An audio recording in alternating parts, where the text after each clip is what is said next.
ចាជំរាបសួរពុកម៉ែបងប្អូនថ្ងៃនេះខ្ញុំបង្ហាញអំពីវិធីស្លសម្លជីឆាយស្ងោរជីឆាយ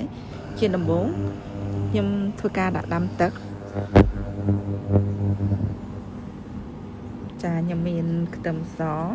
ជីឆាយនិងឆ្អឹងជំនីជ្រូកចាបន្ទាប់មកខ្ញុំដាំទឹកពុះខ្ញុំធ្វើការដាក់ខ្ទឹមសចូល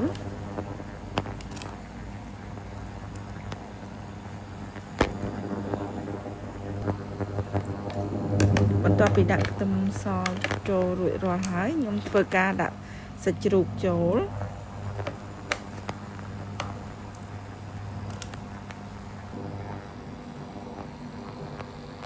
បន្ទាប់ពីដាក់សាច់ជ្រូកហើយខ្ញុំទុកមួយសន្ទុះរហូតដល់ពុះ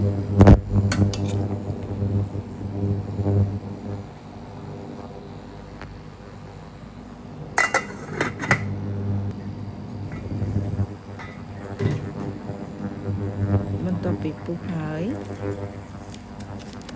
ខ្ញុំធ្វើការដាក់អំបិលដែលបោពីជីឆាយគេមានអំបិលមកកញ្ចប់ប៉ុន្តែយើងដាក់បន្តិចទៅប្រហែលជា 1/4 ដល់មកខ្ញុំធ្វើការបេះជីឆាយដាក់ចូលខ្ញុំដួសពពុះចេញសិន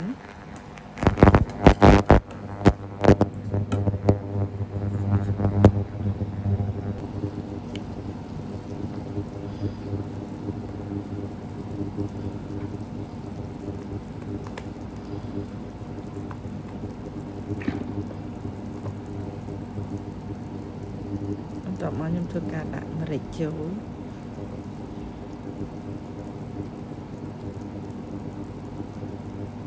ប្រហែលជាមួយចុងស្លាបព្រាកាហ្វេទៅហើយនឹងខ្ញុំធ្វើការដាក់ជីឆាយចូល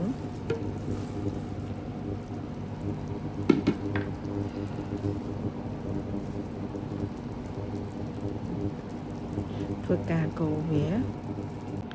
អរគុណពុកម៉ែបងប្អូនដែលបានទស្សនាវីដេអូរបស់នាងខ្ញុំតាំងពីដើមរហូតដល់ចប់សូមជម្រាបលា